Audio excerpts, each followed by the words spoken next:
नमस्कार dear students, स्वागत है आपका अपने YouTube channel S N boss physics academy में। आज का पेपर कैसा हुआ और अब हम चर्चा करते हैं कि जो 10th क्लास का जो साइंस का पेपर है जो आज के 5 दिन बाद में होने वाला है, तो उसके महत्वपूर्ण क्वेश्चनों की तो देखते हैं कि किस तरह के महत्वपूर्ण क्वेश्चन आपके आने वाले हैं। तो सबसे पहले प्यारे विद्यार्थियों, पार्ट नंबर 1 से हम बात करें तो पार्ट नंबर 1 है वो आपका है रासायनिक अभिक्रियाएं। रासायनिक अभिक्रियाएं, तो देखो बेटा, रासायनिक अभिक्रियाएं एवं समीकरण।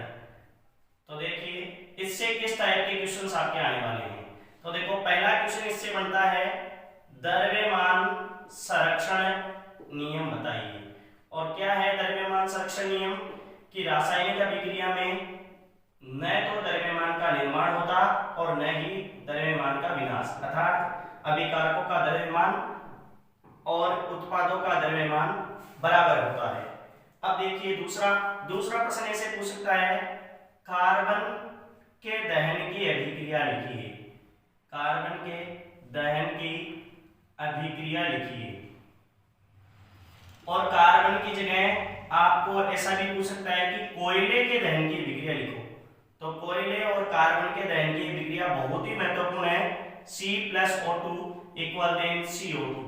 या फिर दूसरी ऐसी अभिक्रिया पूछ ले कि मेथेन गैस के दहन की अभिक्रिया लिखो। मेथेन गैस बोले तो प्यारे विद्यार्थियों, प्राकृतिक गैस को मेथेन गैस कहते हैं। तो प्राकृतिक गैस के दहन की अभिक्रिया, तो आप जानते हैं प्राकृतिक गैस के दहन की अभिक्रिया क्या होती है।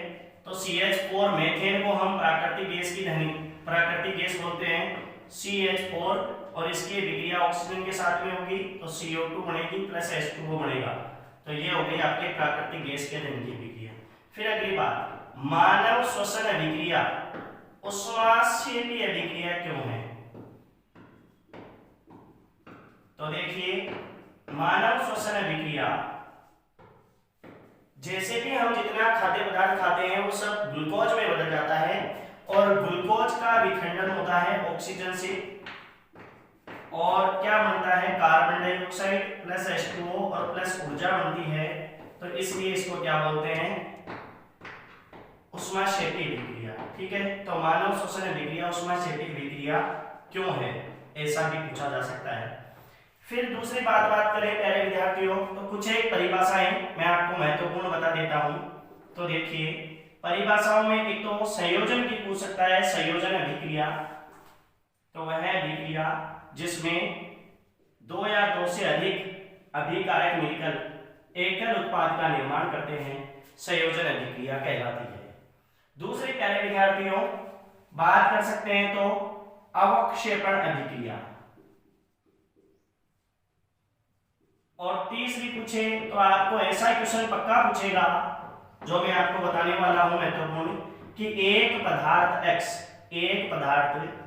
X का उपयोग सफेदी करने के लिए होता है। किसके लिए होता है? सफेदी करने के लिए होता है।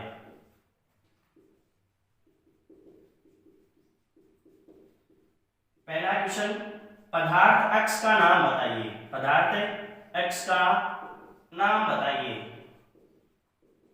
और दूसरा क्वेश्चन पूछेगा पदार्थ X की जल के साथ अभिक्रिया लिखिए।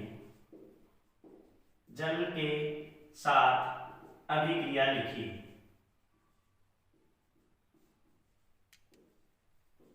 तो प्यारे विद्यार्थियों पदार्थ X का नाम कैल्शियम ऑक्साइड है और इसकी जल के साथ अभिक्रिया तो CaOH का होल ट्वाइस बन जाएगा, और आपके पास में उष्मा इसमें रिलीज होगी। ये भी उष्माक्षेपी अभिक्रिया है।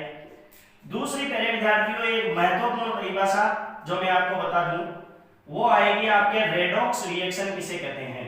कन्फर्म मान लेना आएगी रेडॉक्स अभिक्रिया किसे कहते हैं।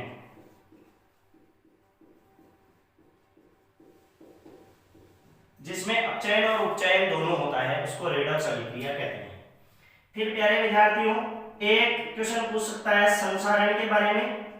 जब धातुएं अम्लों, क्षारकों और आर्द्रता नमी के संपर्क में आती है तो उन पर डस्ट लग जाती है, जंग लग जाती है, इसको क्या बोलते हैं अपन, संसारण, और धीरे धीरे वो कमजोर हो जाती है। फिर एक आता है आपके पास में विकृत गंधिता। तो विकृत गंधिता क्या होती है कि तेलीय जो खाद्य पदार्थ होता है उनको यदि हम खुले में रख दें तो उनका ऑक्सीडेशन हो जाता है, उपचयन हो जाता है, ऑक्सीकरण हो जाता है, जिसके कारण उनके स्वाद और गंध बदल जाते हैं। तो इसके लिए हम चिप्स की थैलियों में या फिर जो अपनी थैलियां जो आती है नमकीन की, उसमें हम नाइट्रोजन गैस भरते हैं प्यारे विद्यार्थियों। तो इस टाइप का क्वेश्चन आपको पूछा जा सकता है। एक बार आप स्क्रीनशॉट ले लीजिएगा, फिर हम पार्ट 2 की चर्चा करते हैं।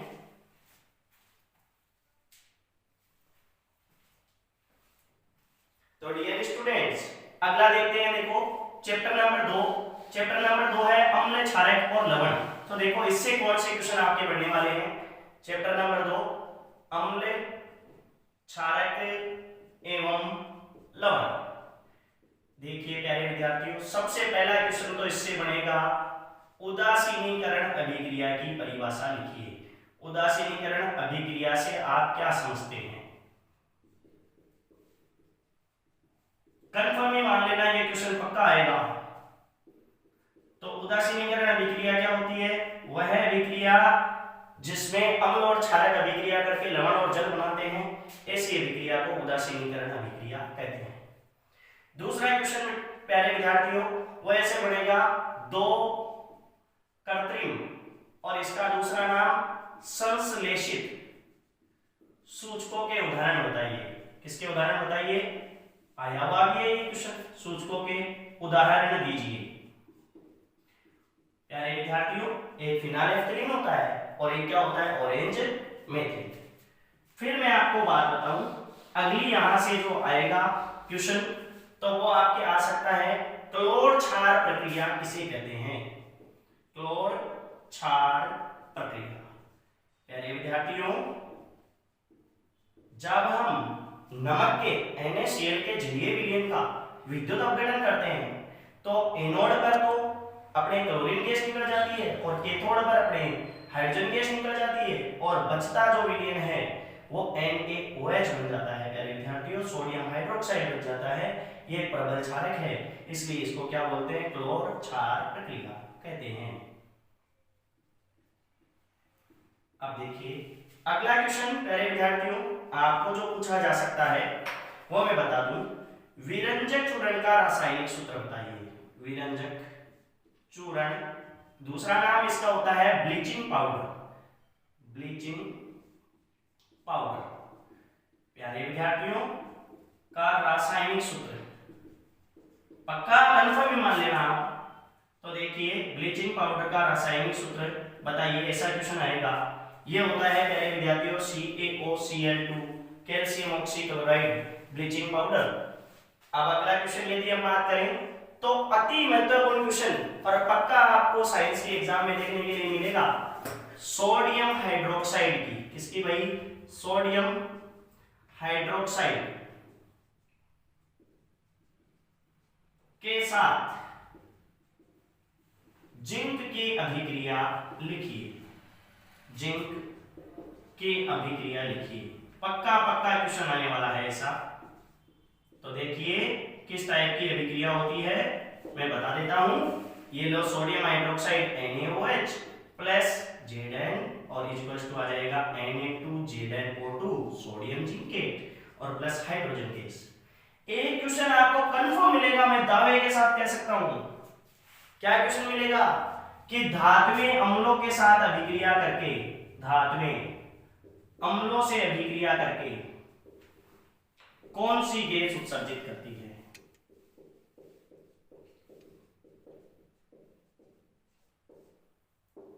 पक्का पक्का है, बस शब्द में मिल सकता है, खालिस्तान में मिल सकता है, या एक नंबर का क्वेश्चन मिल सकता है। कंफर्म नहीं मिलेगा। धात्विक अम्लों से अभिक्रिया करके कौन सी गैस उत्सर्जित करती है?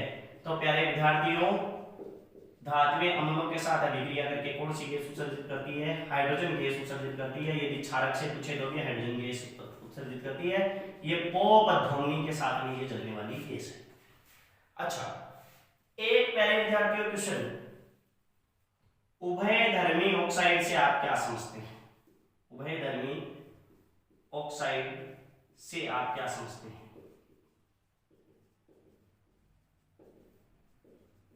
प्यारे विद्यार्थियों, वे धातु ऑक्साइड जो अम्लों से और क्षारकों से दोनों से अभिक्रिया करके लवण और जल बनाते हैं उनको उभयधर्मी ऑक्साइड कहते हैं। और उदाहरण में Al2O3 और हो जाएगा ZnO, एल्यूमिनियम ऑक्साइड और जिंक ऑक्साइड। अगला क्वेश्चन पक्का पक्का आएगा POP से, बोले तो प्लास्टर ऑफ पेरिस के उपयोग, निर्माण एवं रासायनिक सूत्र बताइए। तो देखिए, उपयोग तो डॉक्टर हड्डियों को तोड़ने के लिए, हड्डियों को जोड़ने के लिए करते हैं, जो डिजाइन बनाने के लिए किया जाता है, और साथ साथ में इसका रासायनिक सूत्र होता है CaSO4 half mole H2O, calcium sulphate, अर्ध हाइड्रेट, हेमीहाइड्रेट। अब देखिए डियर स्टूडेंट्स, अगला जो क्वेश्चन बनता है यहां से बहुत ही इंपॉर्टेंट क्वेश्चन, वो ऐसे बनता है पीएच स्केल में। 9वां क्वेश्चन है, पीएच स्केल में पी किसका सूचक है?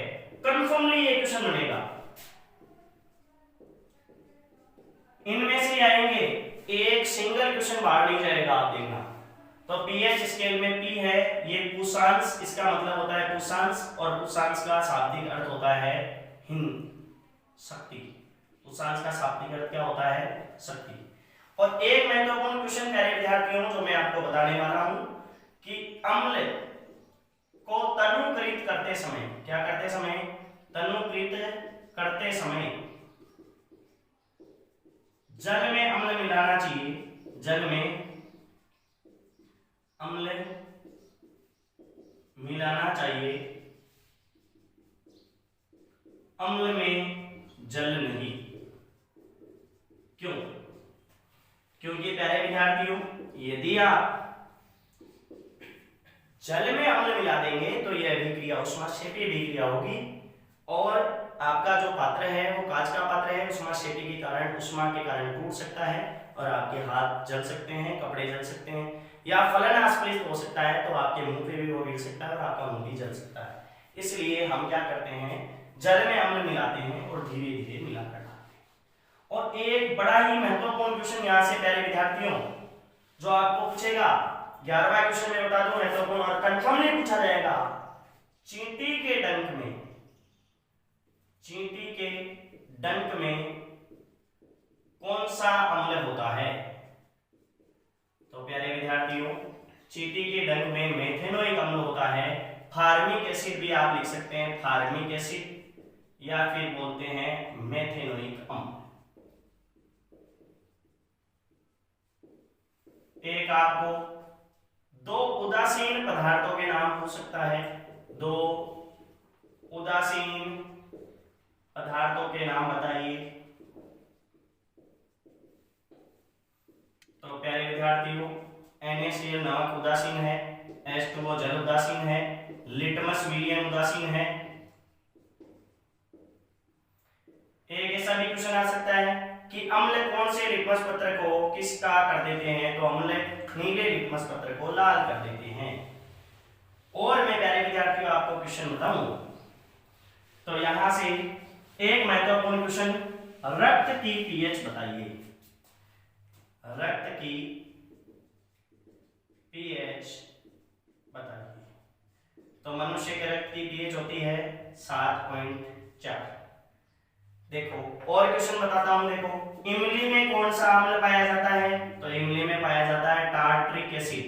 कौन सा पाया जाता है? टार्टरिक एसिड, टार्टरिक अम्ल एसिड। दूसरी बात करें अपन किसमें? सिरका में। तो सिरका में प्यारे विद्यार्थियों पाया जाता है एसिटिक एसिड। चींटी में मैंने आपको बता ही दिया, ठीक है। और आपके पास में टार्टरिक एसिड अंगूर में भी पाया जाता है। खट्टे दूध, दही में लैक्टिक एसिड पाया जाता है। खट्टे दूध या बोले तो दही, इसमें पाया जाता है लैक्टिक एसिड। एक बात और कि हम पीतल के पात्रों में खट्टा पदार्थ क्यों नहीं रखते? क्योंकि वो अम्लों के साथ अभिक्रिया करके हानिकारक पदार्थ बना देते हैं, इसलिए हम दही और खट्टे पदार्थ उसमें नहीं रखते, नींबू का अचार भी नहीं रखते। और प्यारे विद्यार्थियों, यहाँ से इमली हो गई, अंगूर हो गया, सिरका हो गया, तो आप टमाटर में कौन सा अम्ल पाया जाता है बेटा? ऑक्जेलिक एसिड पाया जाता है, लिखते ऑक्जेलिक एसिड है इसको, ऑक्जेलिक एसिड ये पाया जाता है। और आपके महत्वपूर्ण क्वेश्चनों में यदि पार्ट नंबर 2 से ले, यही महत्वपूर्ण क्वेश्चन है, इनसे बाहर लगभग कुछ नहीं आएगा, तो देखिएगा। फिर हम पार्ट नंबर 3 की चर्चा करते हैं।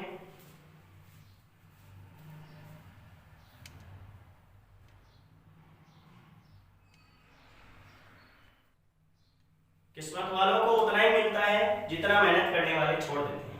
अच्छा, आगे हम बात करें तो अगला एक ऐसा क्वेश्चन भी आ सकता है, सोडियम के 2 लवणों के नाम बताइए। बहुत सारे हैं, खाने का सोडा NaHCO3, Na2CO3, धोने का सोडा धामन सोडा, NaCl नमक, ठीक है। अगला क्वेश्चन पूछे तो देखो परिभाषाएं मैं आपको बता दूं, तो या तो आपको पूछ सकता है दंत क्षरण के बारे में, एंटी एसिड के बारे में पूछ सकता है, एंटी एसिड या एंटी एसिड। तो देखो दंत क्षरण क्या होता है, जब मुंह की पीएच 5.6 से कम हो जाती है, 5.5 से सॉरी, तो हमारे दांतों का जो सबसे कठोर पदार्थ इनिमल है दांतों का, वो पिघलने लग जाता है और हम बोलते हैं सामान्य भाषा में दांत आम गए। और एंटासिड क्या होते हैं, तो देखो जब हमारे उदर में जो अम्लता होती है बढ़ जाती है कई बार, तो हम क्या करते हैं, उन अम्ल को कम करने के कारण के लिए हम कुछ एसिड का उपयोग करते हैं, दुर्बल एसिड का, जैसे मिल्क ऑफ मैग्नीशिया MgOH का वोल्टवाइज। और हम बात करते हैं तो NaHCO3 दुर्बल एसिड का उपयोग, दुर्बल क्षारक का उपयोग करते हैं। तो इस तरीके से क्या होता है, ये एसिड की मात्रा को कम कर देता है, इनको बोलते हैं एंटी एसिड। अच्छा प्यारे विद्यार्थियों, ये तो पार्ट नंबर 2 की बात हो गई। अब पार्ट नंबर 3 की बात करते हैं। पार्ट नंबर 3 है धातु और अधातु। तो प्यारे विद्यार्थियों, पार्ट नंबर 3 में देखो कौन कौन से क्वेश्चन पूछे जा सकते हैं, धातु एवं अधातु। सबसे पहली बात तो प्यारे विद्यार्थियों, पहला ही क्वेश्चन आपको परिभाषाएं मैं आपको बता दूं, इस टाइप की परिभाषाएं पूछ सकते हैं। सबसे पहली बात, एक तो हो गया सोनोरस। तो देखो धातु को कठोर सतह से टकराते हैं तो ध्वनि उत्पन्न होती है और इस गुण को क्या बोलते हैं, सोनोरस या ध्वनिक। दूसरी पूछ सकता है आघात वर्धनीयता। तो देखो आघात वर्धनीयता क्या होती है, जब हम धातु को हथौड़े से पीटते हैं तो धातु की जो परत के रूप में ये बदल जाती है, इसको क्या बोलते हैं, आघात वर्धनीयता। और सबसे तन्य धातु कौन सी है, तो प्यारे विद्यार्थियों तन्यता, सबसे तन्य धातु सोना है। आपको आश्चर्य होगा 1 ग्राम सोने से 2 किलोमीटर लंबा तार बनाया जा सकता है। तन्यता किसे बोलते हैं, धातु को पतले तार के रूप में रूपांतरित करना तन्यता कहलाता है। ऐसी परिभाषाएं छोटी छोटी पूछ सकता है। एक फुल फॉर्म पूछ सकता है पीवीसी की का पूरा नाम बताइए, पॉलीविनाइल क्लोराइड। प्यारे विद्यार्थियों, यहां से एक क्वेश्चन और आ सकता है, एक्वारेजिया से आप क्या समझते हैं। तो देखिए सांद्र हाइड्रोक्लोरिक अम्ल और सांद्र नाइट्रिक अम्ल के 3:1 के ताजे मिश्रण को एक्वारेजिया कहते हैं। तो एक्वारेजिया से आप क्या समझते हैं, कन्फर्मली क्वेश्चन आता है प्यारे विद्यार्थियों ये, और कन्फर्मली आ सकता है। अच्छा, फिर यहां से एक क्वेश्चन आ सकता है, रेल की पटरियों को जोड़ने के लिए कौन सी अभिक्रिया का उपयोग किया जाता है। तो प्यारे विद्यार्थियों थर्मेट अभिक्रिया का उपयोग किया जाता है। तो थर्मेट अभिक्रिया किसे कहते हैं, यहां से भी ये क्वेश्चन भी आ सकता है। अच्छा, एक महत्वपूर्ण क्वेश्चन प्यारे विद्यार्थियों, सीनाबार किसका अयस्क है, सीनाबार किसका अयस्क है। तो प्यारे विद्यार्थियों सीनाबार पारे का अयस्क है। या ऐसे भी पूछ सकता है उल्टा, मरकरी के 2 अयस्कों के नाम बताइए। तो HgO और HgS, सीनाबार HgS इसको बोलते हैं। अब देखिए प्यारे विद्यार्थियों, फिर हम बात करते हैं और क्या पूछ सकता है, और ऐसे पूछ सकता है केरोसिन को, सॉरी सोडियम को, किसको, सोडियम को केरोसिन तेल में डुबोकर क्यों रखते हैं? केरोसिन तेल में डुबोकर क्यों रखते हैं?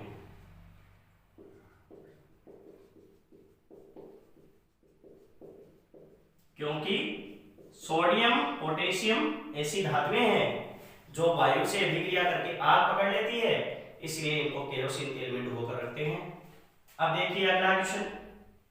एक क्वेश्चन इस टाइप का पूछा जा सकता है जिसमें हमने पढ़ा उभयदर्मी ऑक्साइड जिसमें था वो पार्ट नंबर 2 में नहीं था। आप देखेंगे मैंने पहले मोस्ट क्वेश्चन लिखवाया है, उभयदर्मी ऑक्साइड पार्ट नंबर 3 में है। अच्छा प्यारे विद्यार्थियों, फिर ऐसे पूछेगा कि कॉपर को शुद्ध करने की विधि बताइए, और एनोड बन के बारे में पूछ सकता है। अच्छा, एक महत्वपूर्ण क्वेश्चन, निस्तापन और भर्जन में अंतर कीजिए। निस्तापन एवं भर्जन में अंतर कीजिए। ये क्वेश्चन कंफर्मली आएगा, 100% आएगा। साक्षात ब्रह्मा जी भी नहीं रोक सकते इस क्वेश्चन को, पक्का पक्का आएगा। निस्तापन और भर्जन में अंतर कीजिए। ये महत्वपूर्ण क्वेश्चन थे। और यहां से क्वेश्चन जो बनता है वो बनता है सक्रियता श्रेणी से आप क्या समझते हैं? सक्रियता श्रेणी से आप क्या समझते हैं?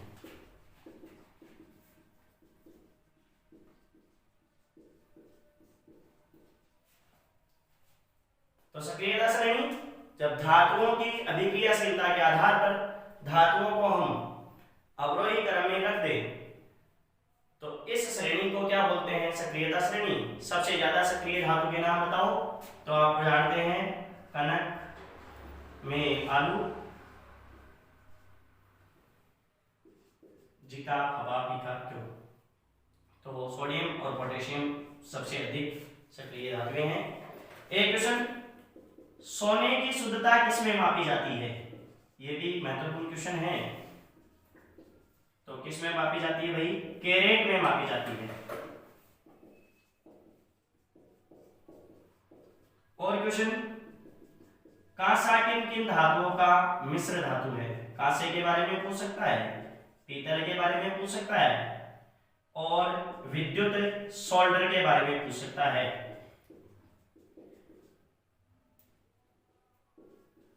देखो, ये किन किन धातुओं की मिश्र धातु है, इन तीनों का जवाब आप मेरे को कमेंट बॉक्स में देंगे। तो मैं कल अगले क्वेश्चन, अगला जो जब पेपर बनाऊंगा, जो आपको जो मोस्ट क्वेश्चंस बताऊंगा 6वां, 7वां और 9वें चैप्टर का, तो उसके साथ में इन तीनों का मैं उत्तर देने वाला हूं।